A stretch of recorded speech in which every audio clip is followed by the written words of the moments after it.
Hi there and welcome to this video. If you haven't met me before, my name's Andy Rowe, and what I'm doing here is to create a video that I hope will give you some information that will enable you to think about your long-term wealth, really. I've given it a little sexy name, Build Your Own Hedge Fund, because essentially that's what I hope you're going to feel enabled to do.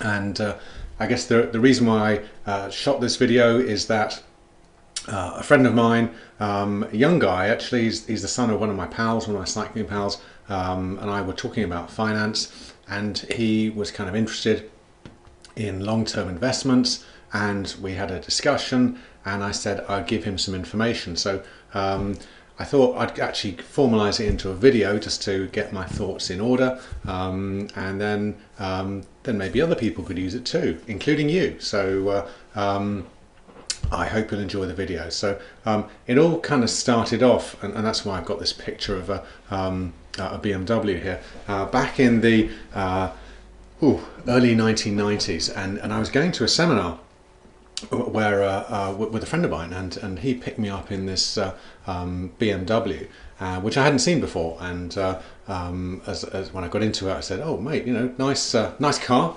How did you do that? Business going well?" I said, no, it wasn't. I didn't get it because my business is going well. He said, I sold some of my Coca-Cola shares, and I made a profit of a couple of grand. Bear in mind this was years ago, and £2,000 seemed quite a lot of money at the time. And £2,000 seems quite a lot of money now. If someone gave me £2,000, I'd be very happy. Anyway, he said he'd sold these Coca-Cola shares and made enough money to buy himself this BMW. So I got kind of interested in this, and I said, tell me more. How do I do this? What do I do to make the same sort of money? And he said, well, don't start from here. He said, what you need to do is go on a course. And he gave me the details of a guy called Laurie Payne, who used to run some investment courses, and I went on one of those, and my eyes were opened to the world of finance and investment, and at last I kind of felt enabled to do some investing from a position of a bit of knowledge. And my wife went on the course as well, so that she was on board, and she was completely taken with it. It made lots of sense. And so what I hope is that this video and its successive follow-on videos will enable you to find a kind of way forward and see your way through the maze that is finance, and have the blindfolds lifted from your eyes, because I think that the world of finance really likes the public to be uninformed. They like to sell us products that they want to sell to us. We don't know whether they're the right thing for us. We're told they're the right thing by people that sell them to us, but are they really the right thing? How do we know? We don't. A lot of the time, or most of the public don't know, and so I think it's much better to come at things from a position of knowledge. So this is what it's all about. I'm not a licensed financial advisor. I'm not a financial advisor even without a license. I'm not here to give you any advice. This is my story and my opinions, and so take from it what you will. If what you're after is someone to tell you what to do and follow their advice without you thinking about it, then what I'm talking about really isn't for you. Find yourself a financial advisor and get some advice from a financial advisor. My only word of warning is that financial advisors really don't know as much as you think a lot of the time. So just be careful about who you get advice from, including me. What I'm going to do after this video is do follow-up videos for you, and you'll be able to hopefully take a little bit of a path through the world of finance, and the videos are going to be interactive. And I hope that you will do some of the tasks, all of the tasks ideally, that I propose that you do as the video goes along and after the video has finished. So there'll be points in the video where you need to press pause and maybe jot a few ideas down, have a few little thoughts, and then press play again and carry on. So don't be afraid to stop the video now and go and get a pencil and paper. That's absolutely fine. And as I say, when I say press pause and then come back, you can do a little task.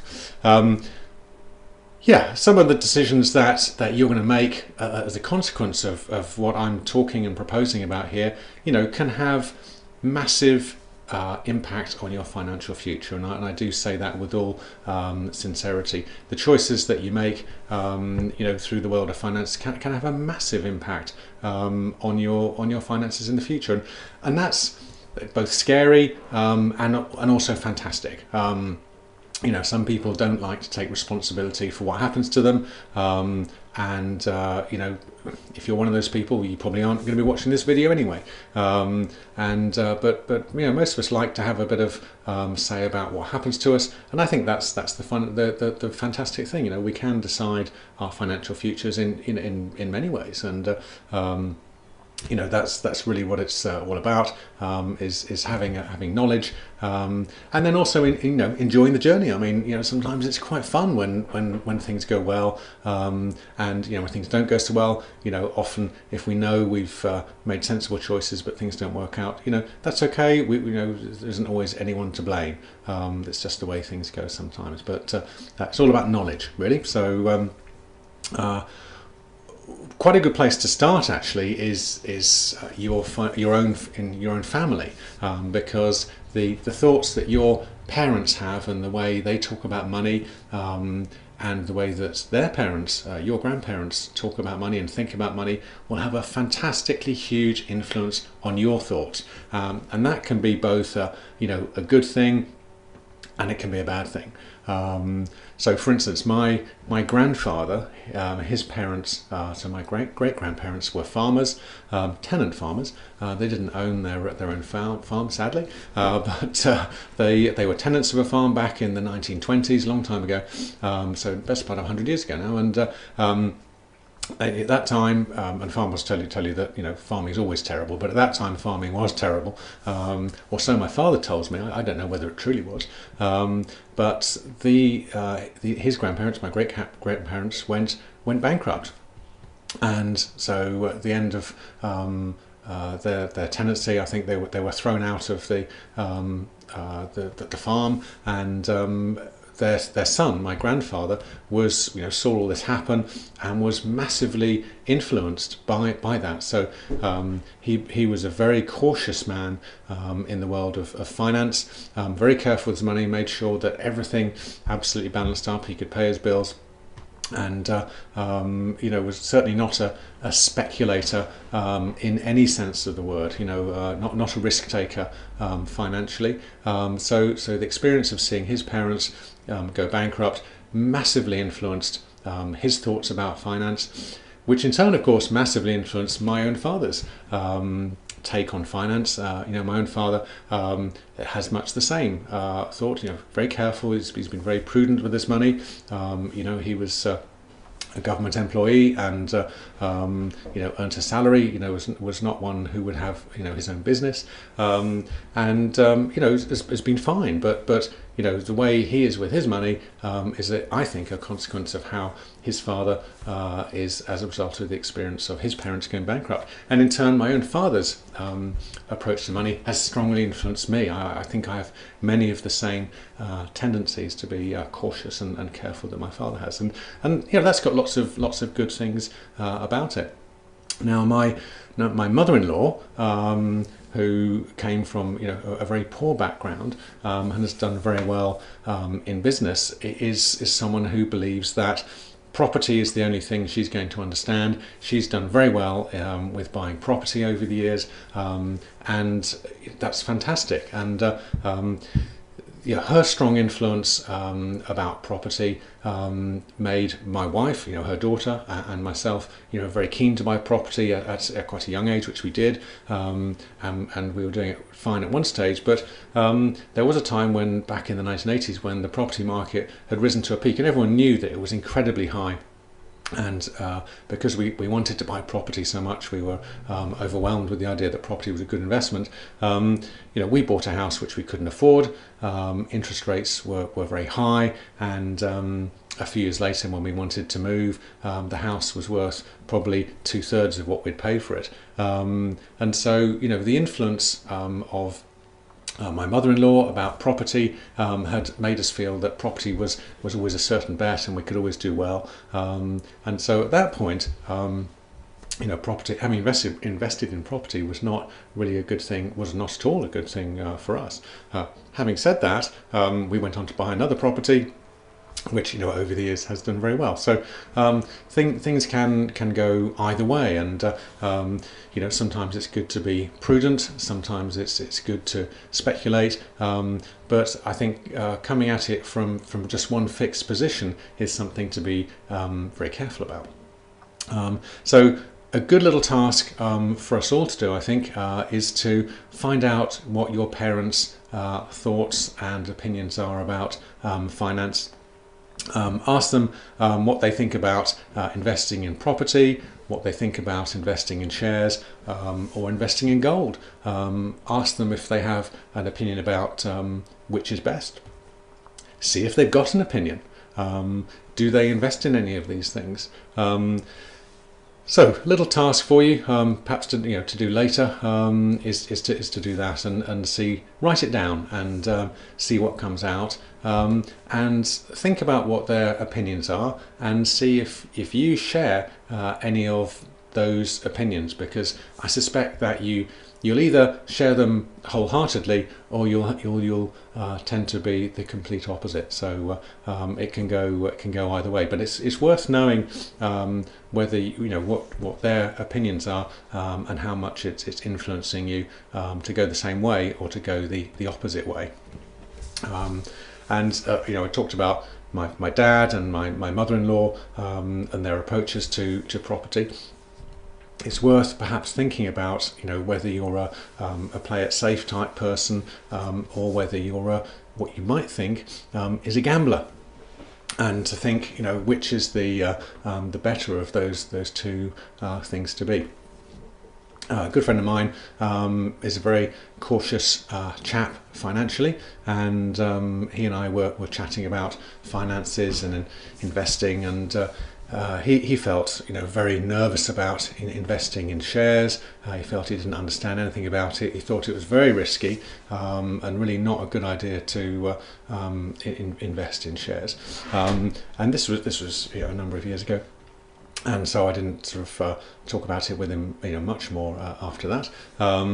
Anyway, a few weeks ago, he turned up in a slightly used, sort of not perfectly new, but slightly used Golf, VW Golf, which he'd bought from a garage, and was very proud of it. I mean, he paid a lot of money for this car. It's black, shiny, gorgeous looking car, black leather inside it, aircon, all the music, all the trimmings, absolutely lovely.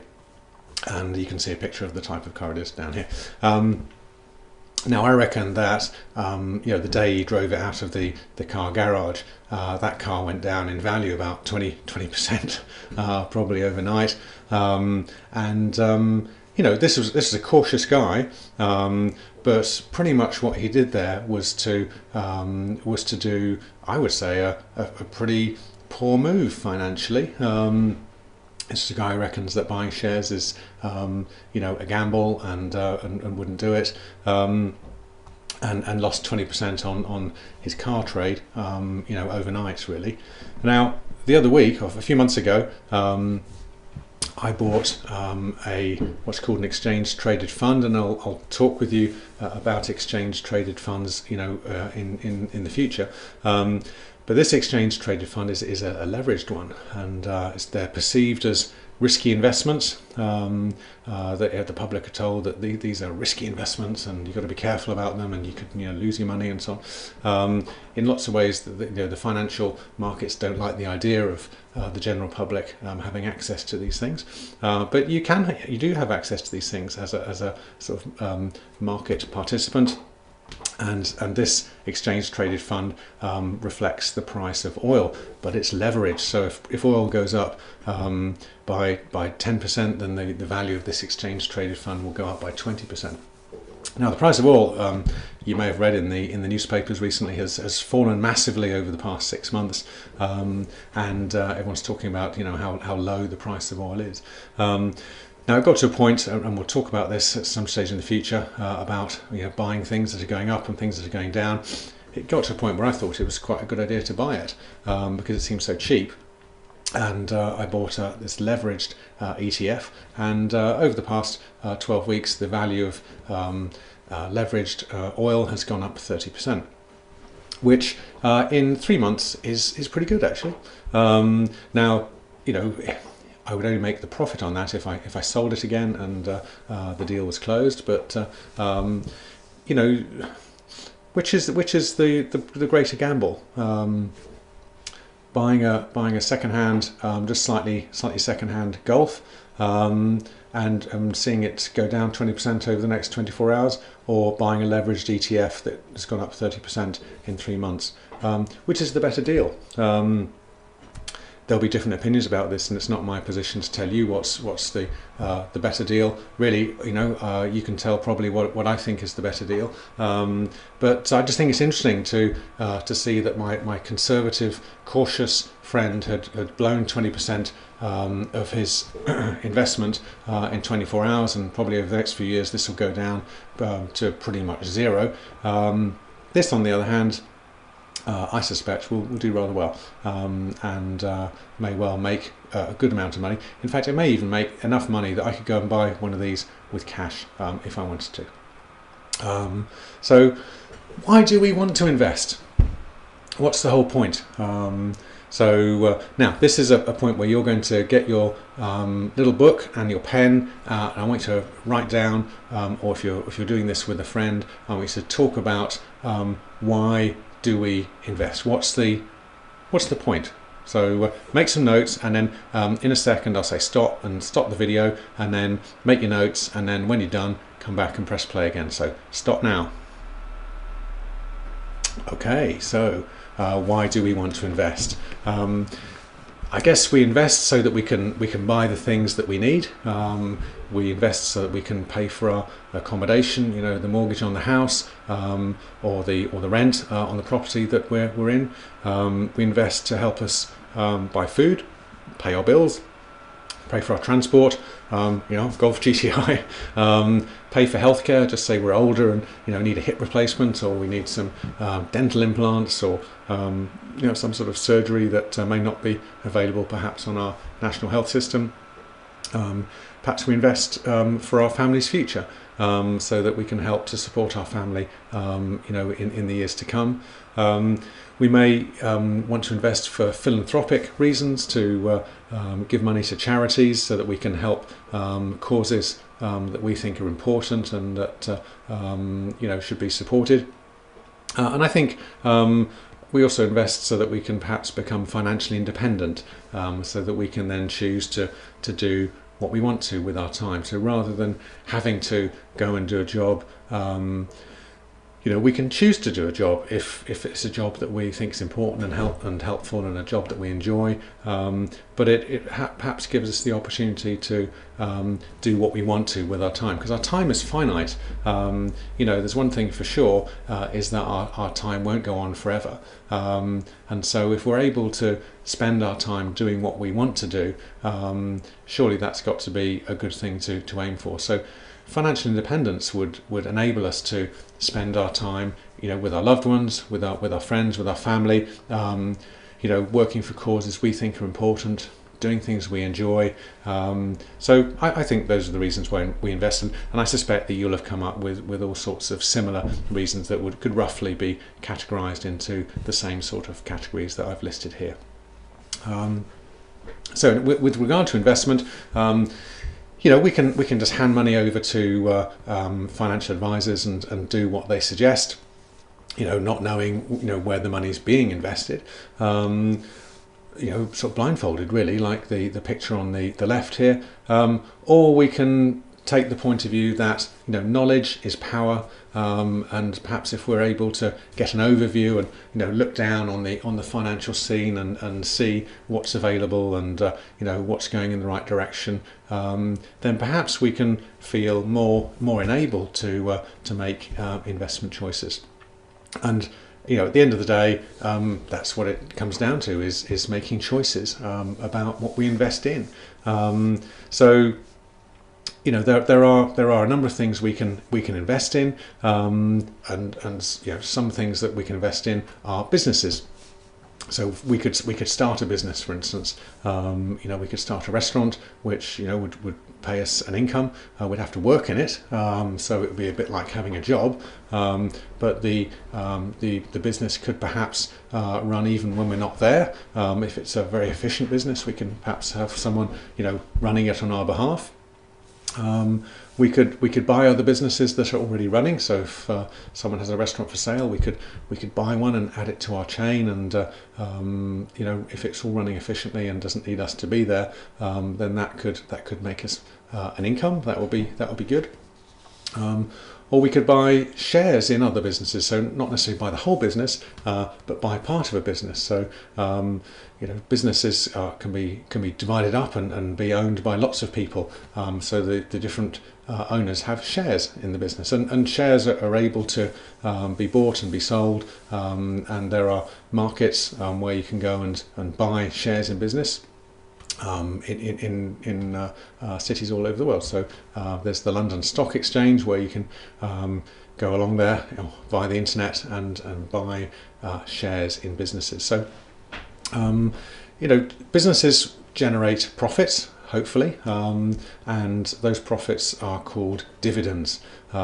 So if I own a share in a business and it's profitable, then the business will pay a dividend every so often, and that's the profit. And that a share of that will go to me if I own a share of the business. So McDonald's is a massive business, and some people love McDonald's, some people hate McDonald's, but for the sake of this video, let's not worry too much about that. But there are businesses all over the place, and we use businesses when we go shopping, when we buy things, when we buy services, when we buy goods, when we sell things. So a little task for you is to have a little walk around the high street of your local village or your local town or your local city, and look at some of the businesses that are out there. Well, you can do it via the internet if you like. Are some businesses better than others? Would you think? Have a look at them, see if you think whether some businesses are better than others, and why might that be? And would you want to own a share in that business? Why would you want to own a share in that business? So we've all got businesses on our doorstep, so that's a little task for you to perhaps to go off and do a little bit later, because this is going to help you think in the future about the idea of owning shares in businesses. There are some that are probably a good idea to own, and there are some that are probably not a good idea to own. And you want to perhaps be able to look at businesses with that in mind. What else could we invest in? We could get interest. So if we had some savings from our job, and we've been putting money aside, we could put some money into a savings account. You might have heard of cash ISAs. You might have heard of peer-to-peer lending, where you can lend money to people over the internet and they'll pay you an interest. You could stash your money under the bed and hope that your money's safe there, but it won't earn you any interest, and someone could come along and steal it, I guess. You could lend money to a government. It's called a gilt. So you could lend money to the British government, the American government, and they would pay you an interest rate, or you could lend money to a company. Companies need money to fund expansion and buy equipment and grow, and they will often pay an interest rate to people who buy a bond from them. So it's possible to earn money in terms of interest, and say the most common way that's done is via bonds. Yeah, a little task for you down here. Find out the best interest rate in your local bank deposit account or building society account, and see what interest rate they pay, and work out if you can think what your money will be worth. Just say you put £1,000 into it, work out what that money will be worth in 10 years time. So little job for you there.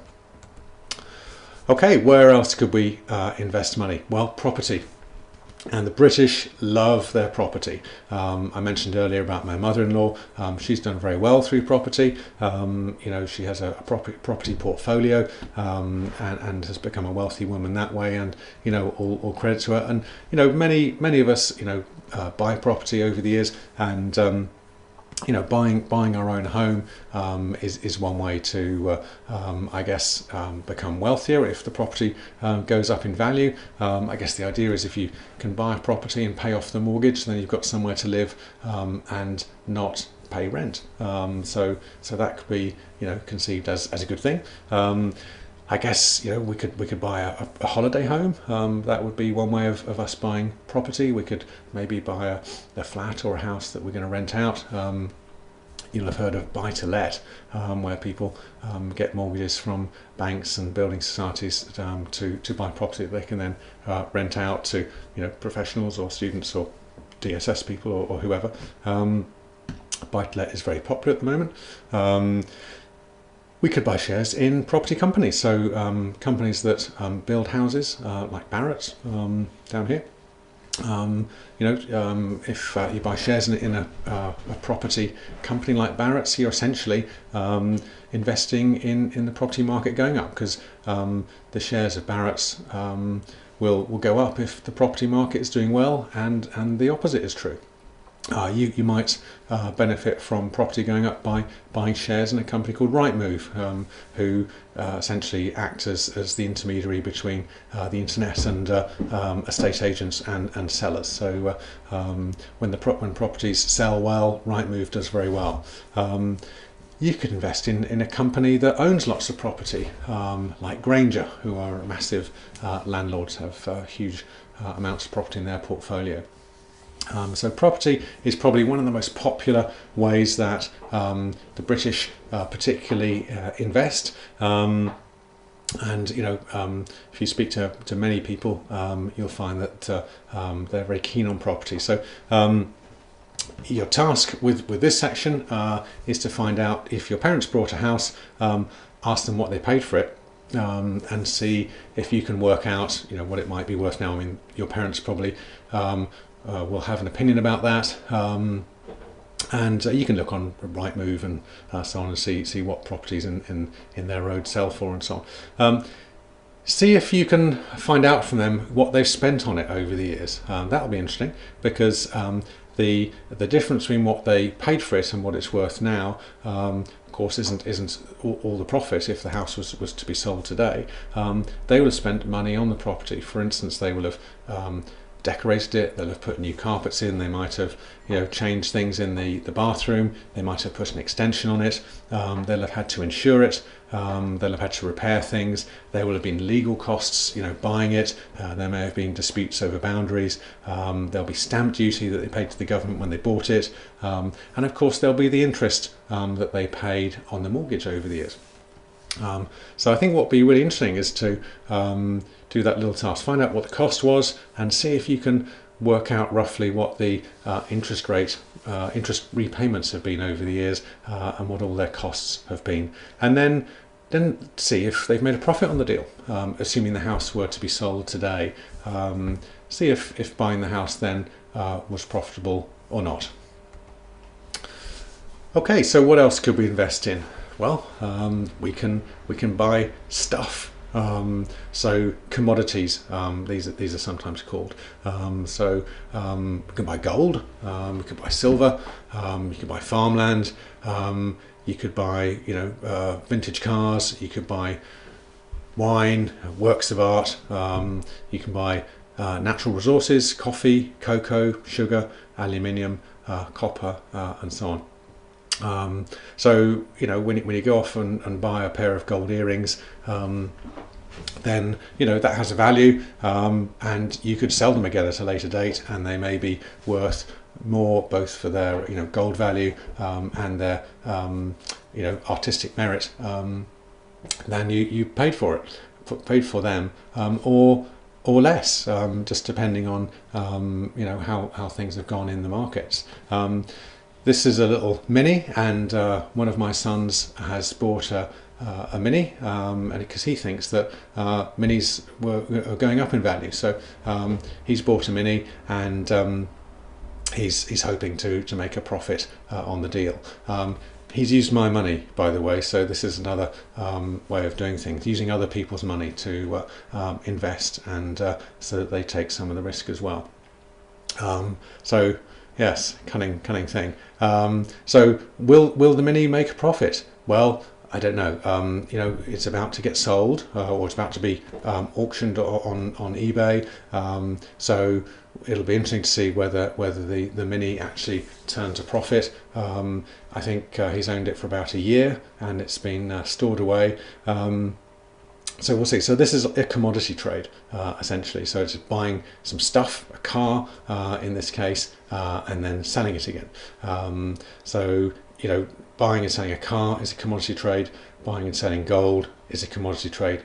It's the same. Many people do deal in cars, and they feel quite safe doing that. It's kind of it's a known quantity, but many people are a bit nervous about buying gold, particularly buying gold in the financial markets. It's a bit more scary, or buying silver, but if you can sort of understand that essentially it's the same as buying a car and selling a car and hoping to make a profit, then hopefully that can put it into some sort of context. And these days, with the internet and with sort of financial software that's available, it's actually very easy to look at the markets and see how they're going. And we'll talk about this at a later date. But stuff is something that it is possible to invest in. So your little task here is to see if you can find anyone that's bought anything and sold it for a profit, apart from a house, because housing obviously is our sort of previous little section. So stuff that's not a house. Has anyone? Do you know anyone that's bought something and sold it later for a profit? What was that thing, and did they try and repeat that process and turn it into a way of making money, or was it just a one-off? What else could we get money from? Well, we can also get money from the state pension, dole, social security, money from the government. So this is essentially money that other taxpayers are paying to the government, and the government's giving to us. So if we're a pensioner, we get some money, but that money is just given out by the government. It's not money really that we've invested. Although some people think that their taxes and so on that they've paid over the years are somehow invested and come back to them later in their life as a state pension, which just isn't the case. So what we have to ask ourselves is, can we rely on the state to support us in the future? Here's the Chancellor about to do his statement for the budget. They do all sorts of things to fiddle around with money, but essentially most governments are borrowing more and more money to try and keep their country's finances on an even keel. And the truth is they're not. Most countries' finances are in a terrible mess. Most countries are borrowing more money than they're getting in tax income. So for many countries, their financial situation is pretty dire. And to be honest, I think that includes the UK. So task here is find out what the weekly old age pension is, and see if you can speak to someone who lives on that. and just ask them how it is living on that. If you do know someone in that situation, and ask them if they've got any advice for you. So that's your task for the state part of possible income. So essentially, those are all the options for investing that I'm aware of. Maybe you watch this video and you think of another area where it's possible to get income from. But my feeling is the most likely other sources of income can be subcategorized into the categories that I've gone through already.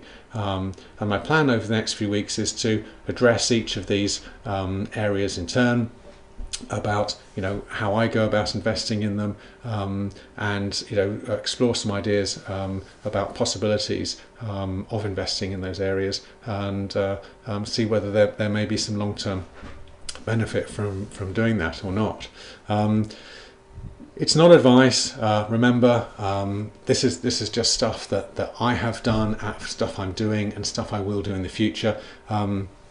It's discussion that I hope will enable you to create a financial plan that you alone are responsible for.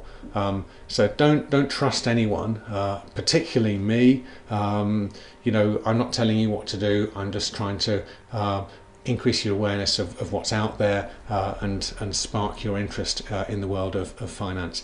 Some things will go well for you, and some things won't.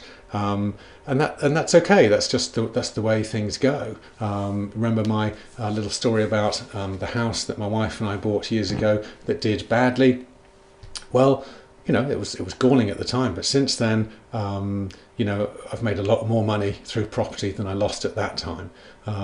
So there are winners and there are losers, and that's okay. Life's like that. Not everything goes perfectly all the time, but as long as we can take responsibility for what we do, then I think we're hopefully enabling ourselves to become financially independent in the future. But if you do nothing, you will have nothing. That's the bottom line. So don't let a lack of knowledge hold you back. The whole point of this video and future videos is to help you to find your way forward. What I would recommend that you do is get a copy of Your Money or Your Life by Dominguez and Robin. The Joe Dominguez and Vicky Robin. It's one of the world's best books on finance. Fantastic book about the environment, about balance, about looking at life in a kind of sensible way. I don't agree with all of the financial advice that it gives, and I'll talk about that a little bit in another video. But it is a fantastic book, and really opened my eyes to another way of looking at finance. And it's been a sort of multi-million seller. I've never come across anyone that thinks it's a load of rubbish. So I'd strongly recommend you buy it. I've read it, a good number of times, and done the exercises in it that it suggests that you do, and I suggest you do the same. I'll do you another video soon, and I hope you found this helpful. Just a little starter video here about the world of finance, and how to build a long-term wealth strategy, or build your own hedge fund. Great name, love it. So thanks for watching, and send you another video soon. Okay, bye for now.